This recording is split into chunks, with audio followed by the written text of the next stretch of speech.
Σίλβα εδώ, φανερά διψασμένος ο προπονητής του Ολυμπιακού. Ζητάει απεγνωσμένα να δροσιστεί, ένα νερό, μια πορτοκαλάδα, κάτι. Εξαιρετικό! Εξαιρετικό, ένα ποτήρι με γάργαρο νερό εξφεδονίζεται από την εξέδρα και σπάει πάνω στη σπονδυλική στήλη του Σίλβα. Επιτέλους. Βλέπουμε εδώ σε επανάληψη την ευγενική χειρονομία. Δροσίζει τον προπονητή του Ολυμπιακού. Φοβερή ευστοχία. Έπρεπε να είχε πέσει ώρα, Αντρέα. Ήταν μια κίνηση ανθρωπιάς σε ένα διψασμένο άνθρωπο. Έτσι είναι. Έτσι είναι. Να εδώ όμως οι φίλαθλοι μπαίνουν στον αγωνιστικό χώρο. Με ευγένεια οι παίκτες και των δύο ομάδων εγκαταλείπουν άρον-άρον τον αγωνιστικό χώρο, θέλοντας να δώσουν ευκαιρία στους οπαδούς του ΠΑΟΚ και στα ΜΑΤ να ξεδιπλώσουν το ταλέντο του στο γρασίδι. Σεβασμός.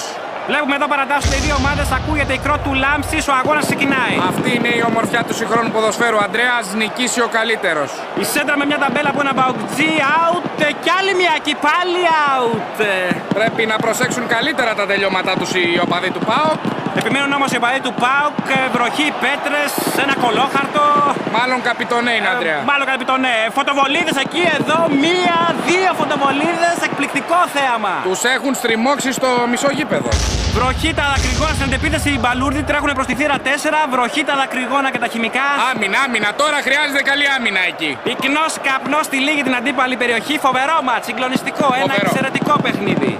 Ένα μάτς που σίγουρα θα πει ιστορία, Γιάννη. Εδώ από το στάδιο της Τούμπας, μια οδή στο σύγχρονο ποδόσφαιρο. Κυρίες και κύριοι, ευχές για ένα πολύ όμορφο βράδυ. Να είστε όλοι καλά. Καλό βράδυ σε όλους.